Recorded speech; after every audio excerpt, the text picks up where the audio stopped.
Šlapimo rūgšties akmenys neretai susijęs su metaboliniu sindromu. Labai dažna problema nulemta išsivysčiusių šalių vakarietiškos mitybos.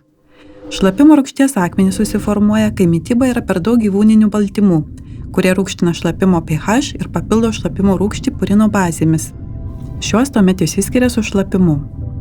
Pažiūrėkime, kaip viskas prasideda. Šlapimo rūgšties akmenys susiformuoja, kai šlapimo pH nuolat išlieka žemas, esant normaliai ir dideliai šlapimo rūgšties koncentracijai ir žemai kristalizacijos inhibitorio koncentracijai.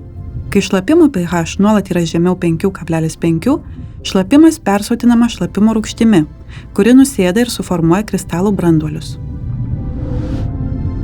Jei be viso to šlapimo kristalizacijos inhibitorių koncentracija taip pat maža, kristalai auga greičiau.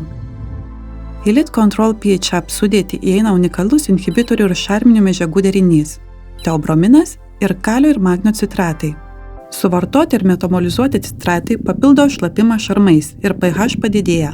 Jei šlapimo pH išlieka virš 5,5, šlapimo rūgšties molekulės jonizuojamos ir gerai tirpsta, todėl negali nusėsti ir suformuoti kristalų. Teobromino molekulinė struktūra panaši į šlapimo rūgšties. Dėl šios priežasties jis gali prisijungti prie šlapimo rūgšties ir šlapimo rūgšties kristalų tinkle imituoti molekulės, užkirsdamas kelią kristalizacijos procesui. Citratais padidinus šlapimo pH virš 5,5, šlapimo rūgšties akmenys nustoja augti ir netgi gali ištirpti.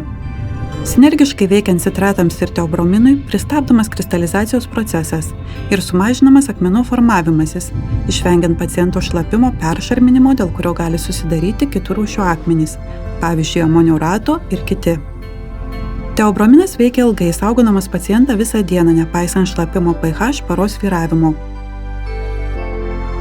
Lead Control PHAP slopina šlapimo rūgšties akmenų susidarimą, taikant dvigubo veikimo mechanizmą, padeda ištirpinti likutinius akmenų fragmentus ir neleidžia pakartotinai susidaryti akmenims.